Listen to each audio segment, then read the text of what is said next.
Greetings, Keishlings. Keishprime here with my live reaction of Fire Force Chapter 250. Okay, let's see here. Feels like I've been waiting forever for this chapter, even though it's only been like an average of 2 days.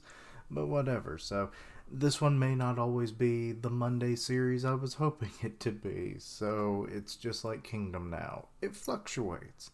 It wavers like a flame, I guess.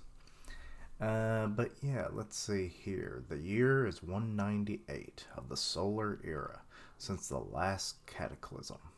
250 years have passed. And now, which that's some actually good artwork. Let's go back to that. Like, I like this, like, I'm not exactly sure, like, what it's reminding me of, though. But I like the flame kind of looking like a soul, obviously, and everything. But it's like I like this sketchy kind of art style going on right now. Oh, okay.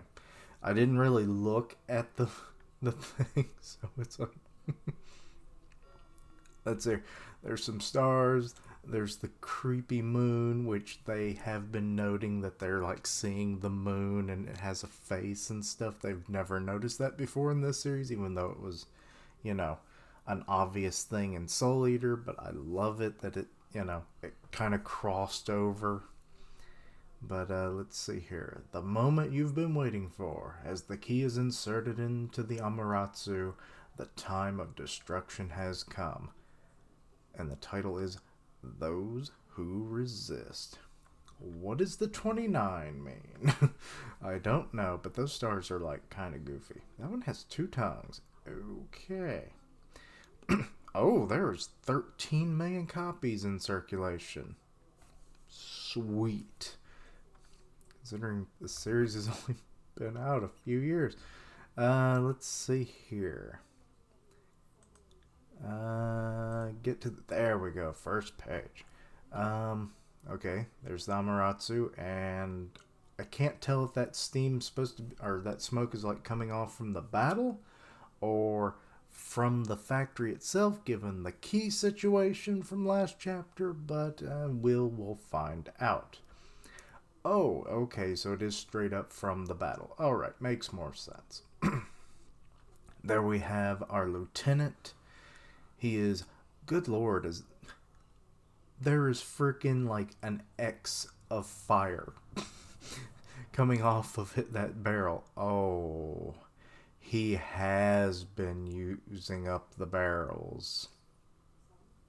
So not even the specially made Hajima barrels could withstand this level of firepower. Literally.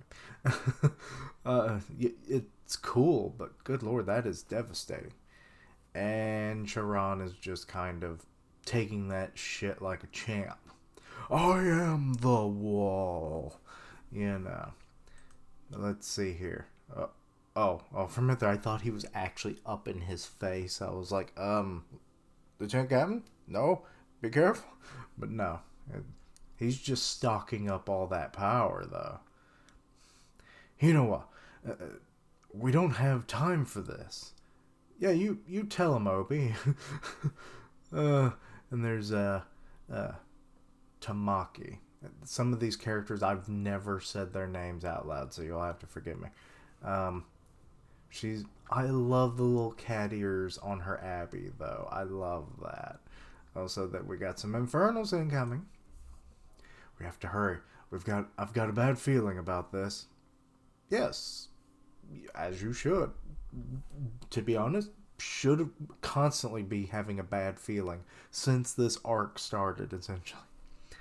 But, okay, there is a zombie girl whose name eludes me even when I used to read the series by myself. So yeah, what a pity. Oh, and here we're just kind of like going from fight to fight. So, but the title does seem to be what I thought it was going to be alluding to. But maybe there's more to it the further we go in, that it would revolve around the people who are defending the Amaterasu in the hopes of stopping the cataclysm, obviously. But as we know from last chapter, yeah, they don't even know what's going on in there. Let's see here. Or do they? I can't remember if there was actually radio contact last chapter. Surely Vulcan would have done that if he could. But let's see here. So, yeah, we're on with the Dragon and Arthur fight here for a moment. Because with how quick change these things have been going on, you get about a page or two, and yeah, you move on to the next confrontation. What's the matter, boy? He was closing his eyes. I thought he was going to go blind swordsman on his ass for a second. That would be cool.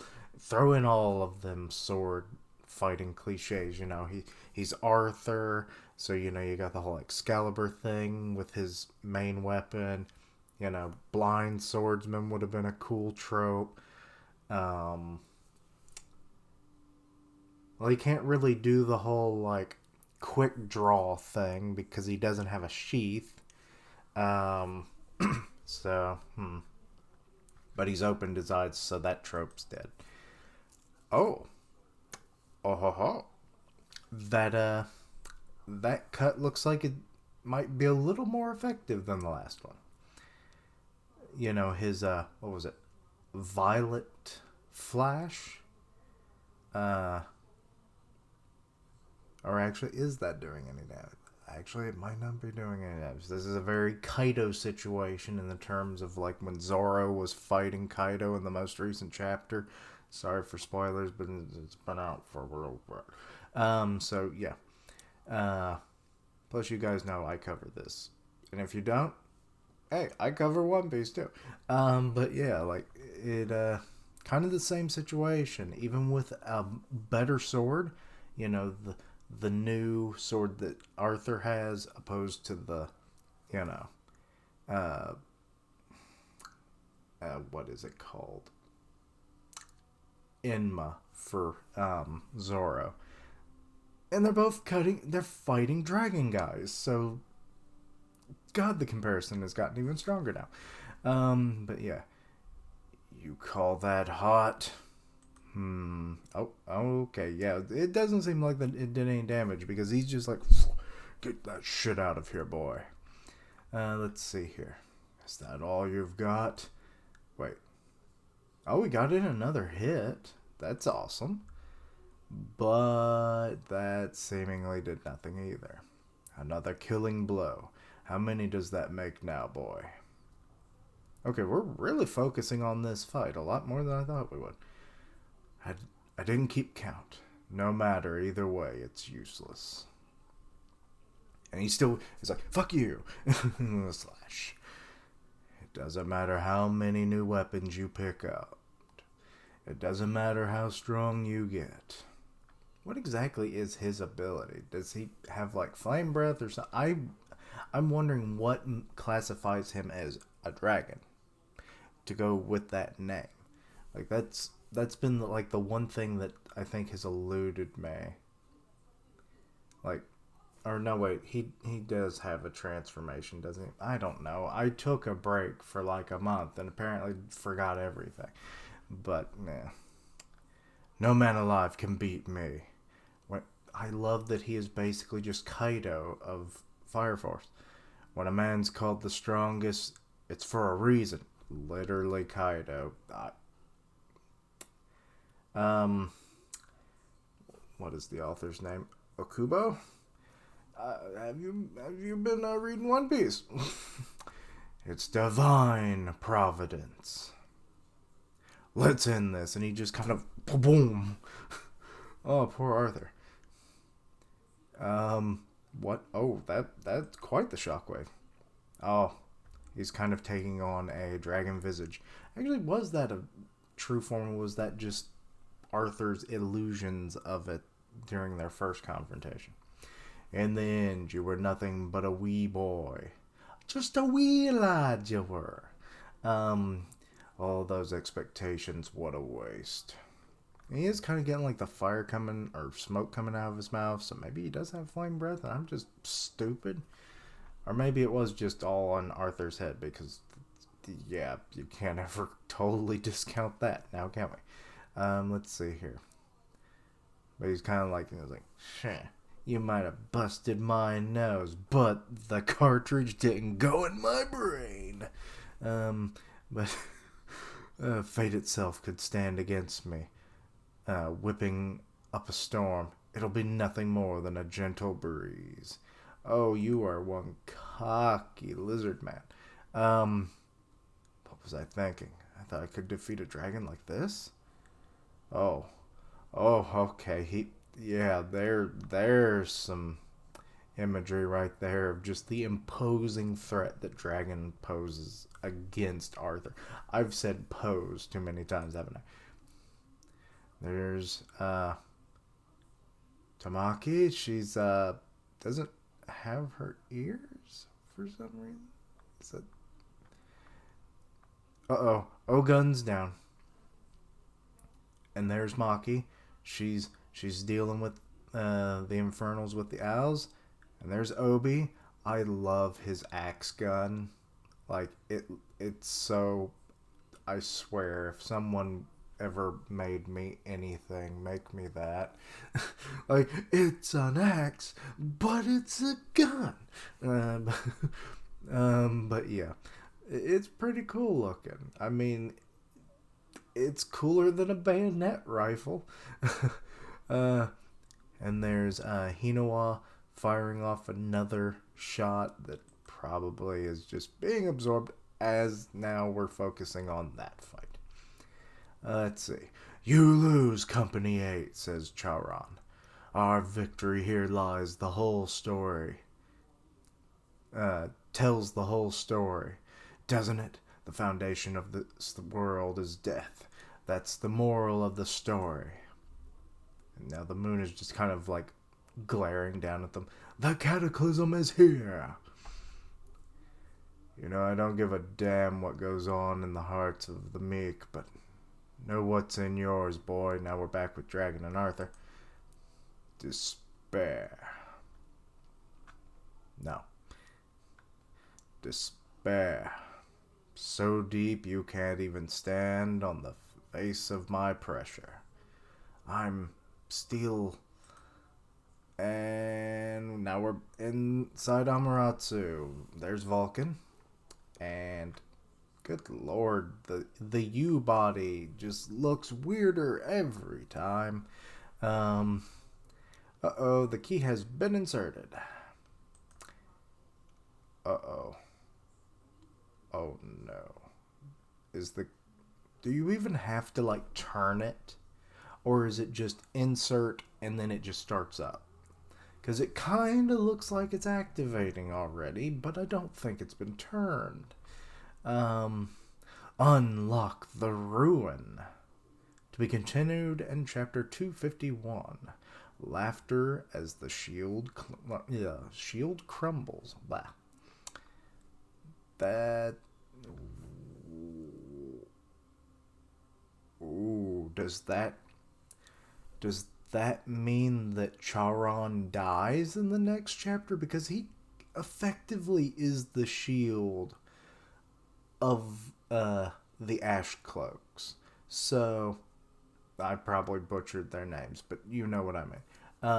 So yeah, like he definitely holds more like defensive potential because of, you know, how his powers kind of work. So yeah. And with the way he kind of is, he's just kind of been taking all of this. So it wouldn't surprise me if, you know, you get a few more people helping Hinawa, and then they just kind of overload him, and then he can't take it anymore. And then that might be how he actually falls. But that I'm not sure of. But that's what the title indicates to me. And then, you know, in his final moment, he's like, you might have taken me down, Company 8, but you didn't stop a thing. You know, and he just dies. But yeah, that's kind of how I'm thinking that scene's going to play out. But that was not a bad chapter. We got good little bits of the two major fights going on, plus activation of the Amaterasu, which is terrifying. I have no idea what... You know, considering that it's going to incinerate the world, um, based on what we know about it and everything. I wonder, could you possibly to stop it? Just like with how Maki kind of like manipulated during what where were they exactly? Were they in like that old underground in the what is it called? Shit, I'm so bad with names. But yeah, they were like in the underground or something, and then like all the like infernals and everything, and they were just going to release like a super amount of fire and heat, and that was kind of like going to be like maybe a miniature cataclysm at that point in time. It would have definitely wrecked Tokyo. So yeah, um, so yeah, but then she just was going to manipulate that, and she turned it into like a giant tornado. She like focused all of it to where it wasn't going to destroy anything. So I'm kind of wondering, could they potentially do that if they got like enough like second um, generations there, plus even third generations could help too. Like they're you just have like all these heat fire manipulators there. They're like condensing things as much as they can with their own powers, you know, dampening it in any way possible. And then you have maybe the third gens like trying to destroy the Amaterasu to like mess with its output, or using their own flames to kind of encase things the best they can as well to further support their second generation allies. But like that would be a tall order on its own. But I think that the whole Maki thing might have been a hint to that actually, because like we hadn't seen anything necessarily like that before, and not really since in the series. So if we're like in in-game kind of territory, this would be the best time to like assemble all of the companies and then have all of their collective ability users to be able to do that. It would remind me very much of another One Piece comparison of the Dressrosa finale, where the birdcage was involved, and like everyone was like, they were picking up pieces of rubble and like holding it up to the birdcage, or if you had hockey, you could do that, and it was just like any way to prolong the inevitable in that case. But this might be a way to where they condense it so much that it basically implodes on itself, minimizing the damage to a significant degree. Obviously, there would still be probably a good bit of damage, but we at least saved the world in this case. So that's how I'm thinking this might go out. But yeah, but to talk about the fights and stuff, Chiron just tanking all those hits. So he's either going to have one big last hurrah, or maybe a few other people pile on and overload him, because it doesn't seem like Hinawa can seemingly do anything against him, and has gone through apparently a few of the barrels that he has. So he's eventually going to be running out of his highest, potential attacks. Then you have, I've been saying a lot, I've noticed. The Dragon Arthur fight, Dragon is enduring everything that Arthur does against him. So I'm thinking he's going to have to do some big attack to be able to finally land a blow. This is so much Luffy versus, Kaido, like earlier on in the Wano arc. Not so much now because real woe hockey is now a thing. Love it. But yeah, kind of also Zoro, especially in chapter 1001. So yeah, there's a lot of comparisons with Zoro actually. So, but I already detailed those.